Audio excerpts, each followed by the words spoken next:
فرض کریں ہم کسی سپر مارکیٹ میں جاتے ہیں اور وہاں سے اپنے پسندیدہ بسکٹ کا ایک پیکٹ خریدتے ہیں۔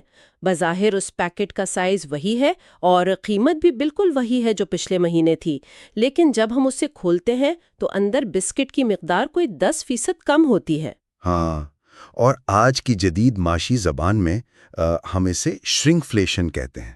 بالکل، شرنکفلیشن یہ ایک انتہائی خاموش اور بظاہر قانونی طریقہ ہے جس کے ذریعے کمپنیاں بنا قیمت بڑھائے اپنا منافع بڑھاتی ہیں۔ صحیح کہا، اور دیکھنے میں لگتا ہے کہ یہ جدید کارپوریٹ دنیا کی کوئی بہت ہی نئی اور چالاک ایجاد ہے۔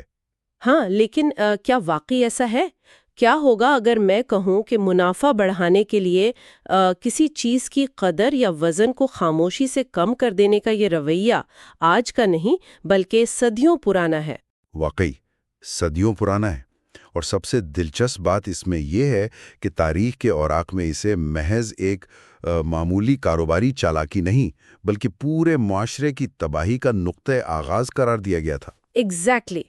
تو آج کے اس تفصیلی جائزے میں ہم کچھ ایسے ہی قدیم لیکن حیرت انگیز حد تک متعلقہ مقصد کا مطالعہ کرنے جا رہے ہیں۔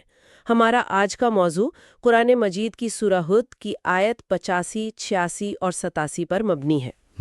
جن میں الہی وزن، منصفانہ پیمانے اور انسانی معیشت کے باہمی تعلق پر ایک بڑی گہرائی میں بات کی گئی ہے۔ بالکل، میرا مقصد اس جائزے کے ذریعے یہی ہے کہ ہم دیکھیں کہ کس طرح ہماری روزمرہ کی خرید و فروخت کا براہ راست تعلق ہماری نفسیات اور معاشرے کے اجتماعی توازن سے جڑا ہوا ہے۔ اور اس بحث کی سب سے خاص بات جو مجھے لگتی ہے وہ یہ ہے کہ یہ نصوص معیشت کو محض اعداد و شمار کا کھیل نہیں سمجھتے۔ مطلب ہم عام طور پر سمجھتے ہیں کہ معیشت اور روحانیت دو بالکل الگ دنیایں ہیں۔ صحیح، ایک کا تعلق بازار سے ہے اور دوسری کا تعلق انسان کی اندرونی کیفیت سے۔ جی بالکل، لیکن یہ مطالعہ اس تصور کو مکمل طور پر چیلنج کرتا ہے اور یہ بتاتا ہے کہ یہ دونوں چیزیں یعنی اکنامی اور اسپریچویلٹی ایک ہی سکے کے دو رخ ہیں۔ واقعی، اور اسی تصور کو سمجھنے کے لیے ہم سب سے پہلے اس مطالعے پہ غور کرتے ہیں جو ان حوالہ جات میں ایک پیغمبر یعنی حضرت شعیب کی جانب سے اپنی قوم کے سامنے رکھا گیا۔ ہاں، وہ بڑی واضح بات کرتے۔ بالکل، وہ اپنی قوم کے تاجروں اور عام لوگوں سے مخاطب ہو کر کہتے ہیں کہ ناپ اور تول کو انصاف کے ساتھ پورا کرو، لوگوں کو ان کی چیزوں میں کمی نہ دو اور زمین میں فساد مچاتے نہ پھرو۔ صحیح۔ اب اگر ہم اسے ساتھی طور پر دیکھیں تو یہ ایک عام سی اخلاقی نصیحت لگتی ہے کہ لین دین میں ایمانداری دکھاؤ، لیکن مجھے جس چیز نے سب سے زیادہ سوچنے پر مجبور کیا وہ اس بات کا اختتام ہے۔ اختتام سے آپ کی کیا مراد ہے؟ یعنی انہوں نے ناپ تول میں کی جانے والی تھوڑی سی ڈنڈی مارنے کو براہ راست زمین میں فساد سے جوڑ دیا ہے۔ مطلب میں ایک دکاندار ہوں، میں نے 1 کلو کی جگہ 900 گرام تول دیا، یہ غلط تو ہے، لیکن کیا یہ واقعی زمین میں فساد یا معاشرتی تباہی کے زمرے میں آتا ہے؟ یہ تعلق مجھے کچھ زیادہ ہی مبالغہ آمیز نہیں لگتا؟ بظاہر دیکھا جائے تو یہ واقعی ایک بہت بڑی چھلانگ لگتی ہے۔ یعنی ایک طرف چند گرام کا غبن ہے اور دوسری طرف پورے معاشرے کا فساد۔ وہی تو۔ لیکن اگر ہم معاشی نظام کی اندرونی ساخت کو سمجھیں، یعنی اس کی انیٹمی کا تجزیہ کریں، تو یہ بات بالکل منطقی معلوم ہوتی ہے۔ دیکھیں، کوئی بھی معاشی نظام ہو، چاہے وہ آج کی گلوبل مارکیٹ ہو یا ہزاروں سال پرانا کوئی مقامی بازار، بالکل، وہ پیسوں پر نہیں چلتا۔ اچھا، تو پھر کس چیز پر چلتا ہے؟ وہ اعتماد پر چلتا ہے، ٹرسٹ پر چلتا ہے۔ ایک جو کرنسی نوٹ ہے، اس کی اپنی کیا قیمت ہوتی ہے؟ کاغذ کا ٹکڑا ہی ہے نا۔ ہاں بالکل، کاغذ ہی ہے، لیکن اس کے پیچھے ایک ریاستی اور سماجی اعتماد ہوتا ہے۔ تو جب ایک دکاندار وزن کم تولتا ہے یا کوئی کمپنی اپنی پروڈکٹ کے معیار میں خاموشی سے ملاوٹ کرتی ہے، تو وہ صرف چند روپے نہیں چرا رہی ہوتی، بلکہ وہ اس اعتماد کو چرا رہی ہوتی ہے۔ ایگزیکٹلی، وہ اس نظر نہ آنے والے اعتماد کو دماغ کی طرح چاٹ رہی ہوتی ہے، اور وہیں سے فساد شروع ہوتا ہے۔ لیکن ذرا اس سے تھوڑا حقیقت پسندانہ زاویے سے سوچیں۔ آج کے اس انتہائی مسابقاتی دور میں جہاں ہر کوئی آگے نکلنے کی دوڑ میں لگا ہوا ہے، صحیح، اگر ایک تاجر دیکھتا ہے کہ اس کے مقابلے میں کھڑا شخص سستا مال بیچ رہا ہے کیونکہ وہ معیار پر سمجھوتا کر رہا ہے، تو پہلے تاجر کے پاس کیا آپشن بچتا ہے؟ خیر آپشن تو ہوتا ہے، لیکن میرا مطلب ہے اگر وہ ایماندار رہے گا تو مارکیٹ سے باہر ہو جائے گا نا؟ تو کیا یہ تھوڑی بہت بے ایمانی بازار میں ٹکے رہنے کے لیے ایک مجبوری نہیں بن جاتی؟ ہم اسے بقا کی جنگ کیوں نہیں کہہ سکتے؟ یہ جو آپ نے بقا کی جنگ کا تصور پیش کیا نا، دراصل یہی وہ زہر ہے جو پورے نظام کو مفلوج کر دیتا ہے۔ معاشیات میں اسے ایک ٹرم دی جاتی ہے، race to the bottom. Race to the bottom یعنی نیچے کی طرف دوڑ۔ بالکل، جب ایک شخص دھوکہ دیتا ہے اور بظاہر کامیاب ہوتا نظر آتا ہے تو وہ پورے بازار کے لیے ایک نیا گرا ہوا معیار طے کر دیتا ہے۔ اچھا، تو اب باقی تاجروں کو بھی مجبوراً اسی نچلے معیار پر آنا پڑتا ہے؟ صحیح کہا آپ نے، اور اس کا نتیجہ کیا نکلتا ہے؟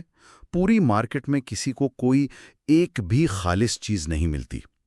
پھر جب خریداروں کو پتہ چل جاتا ہے کہ اسے لوٹا جا رہا ہے تو وہ قیمتیں مزید گرانے پر زور دیتا ہے۔ یعنی خریدار اور بیچنے والے کے درمیان ایک مستقل جنگ شروع ہو جاتی ہے؟ ایگزیکٹلی، وہ ہم آہنگی اور باہمی تعاون جس پر ایک صحت مند معاشرہ کھڑا ہوتا ہے وہ مکمل طور پر ختم ہو جاتا ہے۔ او واو، یعنی وہ ایک ایسا چکر بن جاتا ہے جس میں ہر شخص دوسرے کو بے وقوف بنانے کی کوشش کر رہا ہے۔ ہاں، اور جب معاشی اعتماد ٹوٹتا ہے تو معاشرتی ڈھانچہ بھی بکھرنے لگتا ہے۔ امیر اور غریب کے درمیان خالج بڑھتی ہے، کیونکہ اس دھوکہ دہی کے نظام میں وسائل ہمیشہ ان لوگوں کے پاس جمع ہونا شروع ہو جاتے ہیں جو استحصال کرنے میں سب سے زیادہ ماہر ہوتے ہیں۔ واقعی، اور غریب کی قوت خرید اور کم ہو جاتی ہے۔ صحیح، اور جب کسی معاشرے میں معاشی ناانصافی حد سے بڑھ جائے تو وہاں جرائم، انتشار اور لاقانونیت جنم لیتی ہے۔ تاریخ اس بات کی گواہ ہے کہ بڑے بڑے انقلابات اور خونی بغاوتوں کی بنیاد ہمیشہ معاشی ناانصافی رہی ہے۔ تو وہ جو چند گرام کا دھوکہ تھا جسے ہم چھوٹی سی چالاکی سمجھ رہے تھے، اس نے رفتہ رفتہ پورے معاشرتی توازن کو تباہ کر دیا۔ اور اسی تباہی کو وہاں فساد کہا گیا ہے۔ بالکل، آپ نے بالکل صحیح نتیجہ خاص کیا، یہی وہ فساد ہے۔ یہ بات واقعی آنکھیں کھول دینے والی ہے، یعنی ہم جسے ایک انفرادی فعل سمجھ رہے تھے وہ دراصل ایک بہت بڑے معاشی اور سماجی زوال کا پہلا قدم ہے۔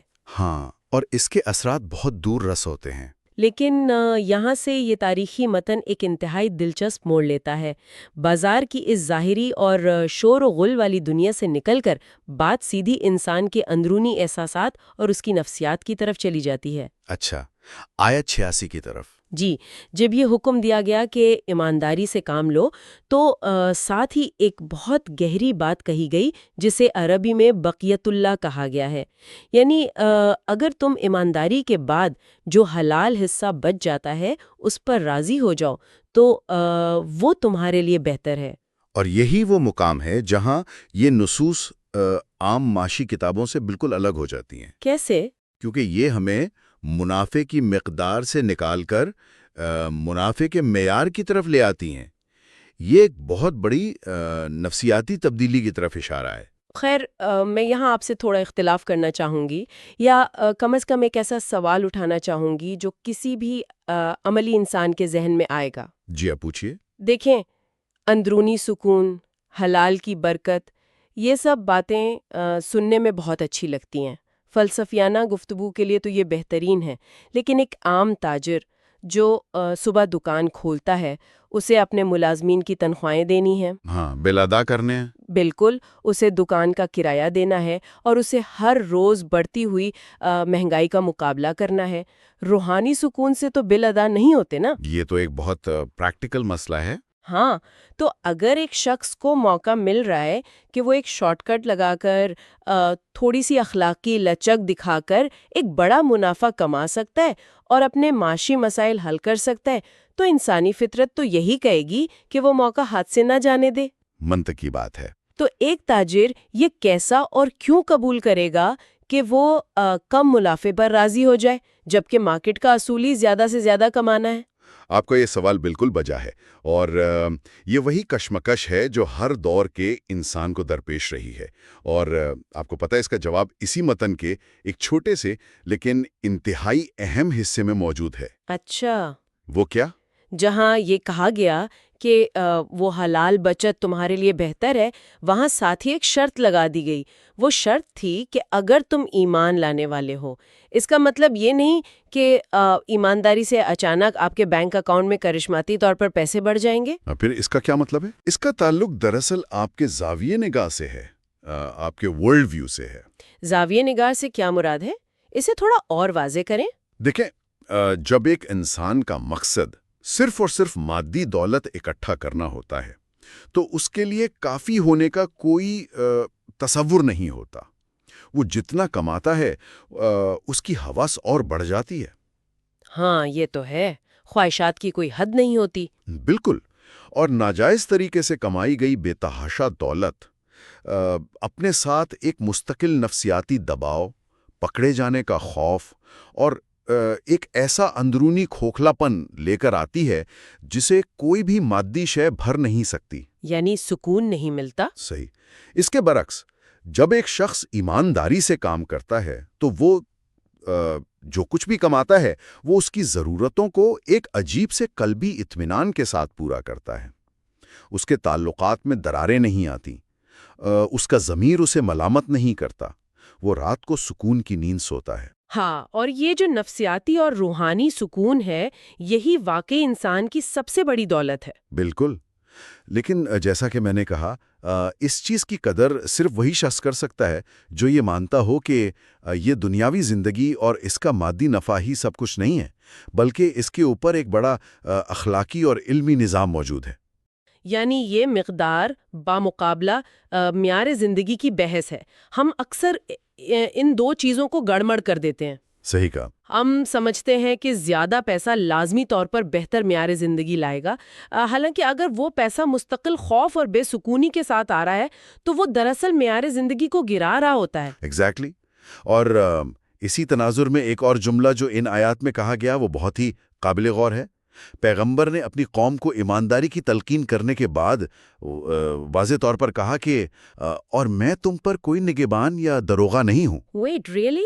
دروغہ نہیں ہوں؟ ہاں، انہوں نے اخلاقیات نافذ کرنے کے لیے کوئی پولیس یا فورس بنانے کی بات نہیں کی۔ یہ بات آج کے دور کے بالکل برعکس لگتی ہے۔ آج تو ہمارا سارا زور اس بات پر ہوتا ہے کہ اگر مارکیٹ میں کرپشن ہے تو سخت ترین قوانین بناؤ، بھاری جرمانے لگاؤ، چھاپے مارو، کیمرے لگاؤ۔ بالکل، ہم یہی سب کرتے ہیں۔ ہم تو اخلاقیات کو ڈنڈے کے زور پر نافذ کرنے کے عادی ہیں نا۔ لیکن یہاں ایک پیغمبر کہہ رہا ہے کہ میں تم پر کوئی دروغہ نہیں ہوں۔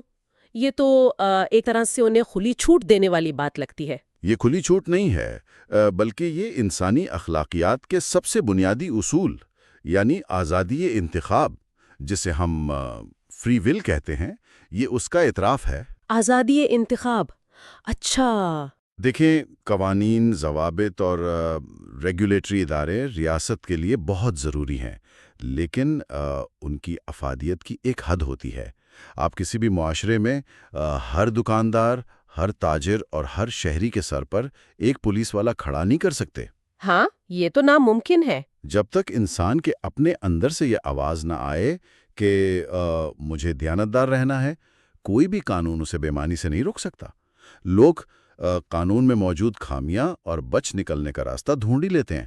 یہ واقعی بہت گہرا نکتہ ہے۔ ایک حقیقی منصفانہ معاشی نظام کبھی بھی خوف یا جبر کے ذریعے قائم نہیں رہ سکتا۔ اس کی بنیاد افراد کے شعوری اور دلی فیصلوں پر ہونی چاہیے۔ پیغمبر کا کام راستہ دکھانا اور نتائج سے آگاہ کرنا ہے، لیکن بالآخر فیصلہ اس شخص کا اپنا ہے کہ وہ وقتی فائدے کا انتخاب کرتا ہے یا دائمی سکون کا۔ آپ قانون سے رویے تو وقتی طور پر کنٹرول کر سکتے ہیں، لیکن نیت اور اخلاقیات کو جبراً تبدیل نہیں کر سکتے۔ اچھا، اب ذرا اس منظر نامے پر غور کریں۔ جی۔ ایک طرف اتنی گہری اور منطقی بات کی جا رہی ہے، انہیں بتایا جا رہا ہے کہ تمہاری بے ایمانی سے پورا معاشرہ تباہ ہو گیا، اور ایمانداری میں تمہارا ہی نفسیاتی اور روحانی فائدہ ہے۔ صحیح۔ اصولاً تو انہیں چاہیے تھا کہ وہ اس بات پر سنجیدگی سے غور کرتے، کوئی ڈائلاگ کرتے، لیکن ان کے رد عمل نے مجھے حیرت میں ڈال دیا۔ ان کا جواب آج کے کسی بھی کارپوریٹ بورڈ روم کے مکالمے سے کم نہیں تھا۔ واقعی انہوں نے بہت ڈیفینسو راستہ اختیار کیا تھا۔ بالکل، انہوں نے شدید طنز اور مزاحمت کا راستہ اختیار کیا۔ اور آپ دیکھیں، انسان کی یہ نفسیات تاریخ کے ہر دور میں ایک جیسی ہی رہی ہے۔ جب بھی کسی ایسے نظام کو چیلنج کیا جاتا ہے جس سے کچھ طاقتور لوگوں کے مفادات جڑے ہوں، تو وہ اس پر غور کرنے کے بجائے دفاعی اور جرحانہ رویہ اختیار کرتے ہیں۔ اچھا، ذرا ان کے جواب پر غور کریں۔ انہوں نے کہا، کیا تمہاری نماز تمہیں یہ سکھاتی ہے کہ ہم ان طریقوں کو چھوڑ دیں جن کی ہمارے باپ دادا پیروی کرتے تھے، یا یہ کہ ہم اپنے مال میں جو چاہیں نہ کریں؟ بہت ٹپیکل جواب تھا۔ جب میں نے یہ پڑھا تو مجھے لگا جیسے میں 21ویں صدی کے کسی لبرل اکنامکس کے حامی کا مضمون پڑھ رہی ہوں۔ وہ سیدھے لفظوں میں یہ کہہ رہے تھے کہ بھائی، آپ کی نماز، آپ کا مذہب اور آپ کی روحانیت آپ کی ذات تک محدود ہونی چاہیے۔ بالکل۔ اسے ہمارے بازار، ہماری دکانوں اور ہمارے پیسوں سے دور رکھیں۔ یہ شاید تاریخ میں مذہب بامقابلہ آزاد منڈی کی معیشت، یعنی religion versus free market economy کی سب سے قدیم اور واضح مثال ہے۔ انہوں نے بہت خوبصورتی سے مذہب کو ایک ذاتی فعل بنا کر اسے معیشت کے دائرہ سے بے دخل کرنے کی کوشش کی۔ صحیح، ان کا موقف واضح تھا کہ عبادات انسان کا نجی معاملہ ہے، لیکن بازار کے اصول الگ ہوتے ہیں۔ ایگزیکٹلی۔ اور انہوں نے جس طرح طنز کیا وہ بھی قابل غور ہے۔ اسی مکالمے میں انہوں نے پیغمبر کو طنزیہ طور پر کہا، بے شک تم تو بڑے بردبار اور سمجھدار ہو۔ طنز دیکھ رہے ہیں آپ؟ بظاہر تو یہ ایک تعریف لگتی ہے، لیکن اس کے پیچھے چھپی ہوئی رنجیدت اور تکبر کو محسوس کریں۔ یہ بالکل ایسا ہی ہے جیسے آج کوئی کسی اصول پسند شخص کو کہے کہ لو جی، آ گئے دنیا کو سدھارنے والے حاجی صاحب۔ ہاں، بالکل یہی ٹون تھی۔ یہ ایک طرح سے بحث کو غیر سنجیدہ کرنے کا طریقہ تھا۔ لیکن اگر ہم اس طنز و غصے کے پیچھے چھپے ہوئے محرکات کو تلاش کریں تو قوم کی اس شدت مزاحمت کی اصل وجہ کیا تھی؟ کیا وہ صرف ایک شخص سے چڑھتے تھے، یا اس کے پیچھے کوئی بڑا معاشی فلسفہ تھا؟ اگر ہم اس پورے واقعہ کا معاشی اور سماجی تجزیہ کریں تو ان کی اس ہٹ دھرمی کے پیچھے ہمیں دو بہت واضح اور مضبوط ستون نظر آتے ہیں۔ وہ دو ستون کون سے تھے؟ پہلا ستون تو اندھی تقلید تھی۔ انہوں نے واضح طور پر کہا کہ ہم وہ کیوں چھوڑیں جو ہمارے باپ دادا کرتے آئے ہیں۔ انسان ہمیشہ تبدیلی سے خوف زدہ ہوتا ہے، خاص طور پر اس نظام سے جس کے ساتھ وہ مانوس ہو چکا ہو، چاہے وہ نظام کتنا ہی غلط کیوں نہ ہو۔ بالکل، چاہے وہ نظام کتنا ہی استحصالی اور ظالمانہ کیوں نہ ہو، لوگ اس کے عادی ہو جاتے ہیں۔ وہ اس فرسودہ نظام کو چھوڑنے کے لیے تیار نہیں تھے۔ اور دوسرا ستون؟ اور ان کا دوسرا ستون آج کے دور کی سب سے بڑی حقیقت ہے، اور وہ ہے سرمایہ کی بے لگام آزادی کا جنون۔ یعنی وہ مائنڈ سیٹ جسے ہم کہتے ہیں میرا مال میری مرضی۔ ہاں، وہی والا مائنڈ سیٹ۔ ان کا ماننا تھا کہ ہم نے پیسہ کمایا ہے، یہ ہماری ملکیت ہے، تو ہم جیسے چاہیں اسے استعمال کریں۔ اس پر کوئی اخلاقی یا روحانی پابندی کیوں ہونی چاہیے؟ ایگزیکٹلی۔ ان کے نزدیک مالیت اور ملکیت ایک ایسا دائرہ تھا جو ہر قسم کی اخلاقی اور الہامی مداخلت سے بالاتر تھا۔ وہ یہ تسلیم کرنے کو تیار ہی نہیں تھے کہ ان کے کمائے ہوئے پیسوں پر معاشرے کا بھی کوئی حق ہے، یا اسے خرچ کرنے یا کمانے میں کوئی اخلاقی حدود بھی ہو سکتی ہیں۔ صحیح۔ یہ دراصل ایک انتہائی مدر پدر آزاد سرمایہ دارانہ ذہنیت، جسے ہم ان ریگولیٹڈ کیپٹلسٹ مائنڈ سیٹ کہتے ہیں، یہ اس کی عکاسی تھی۔ ان کا خیال تھا کہ کاروبار میں جذبات، رحم اور انصاف کا کوئی دخل نہیں ہونا چاہیے، بس کسی بھی طرح منافع زیادہ سے زیادہ ہونا چاہیے۔ ان کے نزدیک کامیابی کی واحد تعریف دولت کا حصول تھا، اور یہی سب سے بڑا فساد تھا۔ اور آپ دیکھیں، یہ سوچ آج ہمیں اپنے چاروں طرف نظر آتی ہے۔ آج کل کی کارپوریٹ دنیا کا سب سے مشہور نعرہ ہی یہی ہے کہ بزنس از بزنس۔ ہاں، بالکل۔ جب کوئی کمپنی اپنے منافع کے لیے ہزاروں ملازمین کو نوکری سے نکالتی ہے یا کوئی فیکٹری دریا میں زہریلا کیمیکل بہاتی ہے تو وہ یہی جواز پیش کرتے ہیں کہ ہمیں اپنے شیئر ہولڈرز کو جواب دینا ہے، ہمارا کام منافع کمانا ہے، اخلاقیات کے درس دینا نہیں۔ واقعی، اور 1400 سال پہلے بیان کیے گئے یہ الفاظ دراصل آج کی وال سٹریٹ یا دنیا کے کسی بھی بڑے تجارتی مرکز کی ذہنیت کا ایکس رے کر رہے ہیں۔ ٹیکنالوجی اور وقت ضرور بدل گیا ہے۔ کل وزن کم تولنے کے لیے باتھ کے نیچے مغناطیس لگایا جاتا تھا، آج سافٹ ویئر کے ذریعے صارفین کا ڈیٹا چوری کر کے ان کی مرضی کے خلاف انہیں مہنگی چیزیں بیچی جاتی ہیں۔ ہاں، شکلیں بدل گئی ہیں، طریقہ کار بدل گیا ہے۔ لیکن انسان کی اندرونی کشمکش، اس کا لالچ اور استحصال کی بنیاد آج بھی قطعی طور پر وہی ہے۔ آپ نے بالکل درست نشاندہی کی ہے۔ انسانی تاریخ دراصل اسی کشمکش کی تاریخ ہے کہ طاقت اور سرمائے کو اخلاقی حدود کا پابند کیسے کیا جائے، اور یہ نصوص ہمیں بتاتی ہیں کہ اگر آپ سرمائے کو اخلاقیت کی لگام نہیں ڈالیں گے تو وہ بالآخر اس معاشرے کو کھا جائے گا جس میں وہ پروان چڑھتا ہے۔ تو اس تمام گفتگو کو اگر ہم سمیٹیں تو اس پورے مطالعے اور ان قدیم حوالہ جات کے گہرے تجزیے سے ایک بات بہت واضح طور پر سامنے آتی ہے۔ جی، اور وہ کیا ہے؟ وہ یہ کہ سچا ایمان یا اخلاقیات کوئی ایسی چیز نہیں ہے جسے آپ اپنے گھر کے ایک مخصوص کمرے یا عبادت گاہ کی چار دیواری میں بند کر کے رکھ سکیں۔ صحیح، یہ کوئی ذاتی پاس ٹائم نہیں ہے۔ بالکل، آپ یہ دعویٰ نہیں کر سکتے کہ آپ ایک انتہائی ایماندار اور اصول پسند انسان ہیں، لیکن جب آپ بازار میں قدم رکھتے ہیں یا اپنا کاروبار چلاتے ہیں تو آپ تمام اخلاقی اصولوں کو طاق پر رکھ دیتے ہیں۔ ایسا ممکن نہیں ہے۔ اگر آپ کے اندر سچا ایمان اور انصاف کا احساس موجود ہے تو اس کا سب سے بڑا اور کڑا امتحان بازار کے شور و گل میں ہوتا ہے۔ آپ اپنے مدعے مقابل کے ساتھ کیا سلوک کرتے ہیں، اپنے گاہک کو کیسے ڈیل کرتے ہیں، اور منافع کمانے کے لیے کس حد تک گرنے سے انکار کرتے ہیں، یہی آپ کے حقیقی اصولوں کا مظہر ہے۔ بے شک یہ مطالعہ ہمیں اس دوغلے پن سے نکالتا ہے جس میں ہم اپنی روحانیت اور اپنی معیشت کو دو الگ الگ خانوں میں تقسیم کر لیتے ہیں۔ یہ بتاتا ہے کہ انسان کی زندگی ایک مکمل اکائی ہے۔ آپ کی معیشت دراصل آپ کے اندرونی عقیدے اور اخلاقیات کا ہی ایک عملی اور کھلی آنکھوں سے دیکھا جانے والا مظاہرہ ہے۔ واقعی یہ سوچنے کا ایک بالکل نیا زاویہ ہے۔ اچھا، اس سے پہلے کہ ہم آج کے اس تفصیلی جائزے کو ختم کریں، میں چاہتی ہوں کہ اس بحث کی بنیاد پر ہم سب ایک ایسے سوال پر غور کریں جو براہ راست ہماری آج کی زندگی سے جڑا ہوا ہے۔ اچھا، وہ آخری سوال کیا ہے؟ ان قدیم لیکن بے حد متعلقہ اور بصیرت افروز آیات کی روشنی میں ذرا سوچئے۔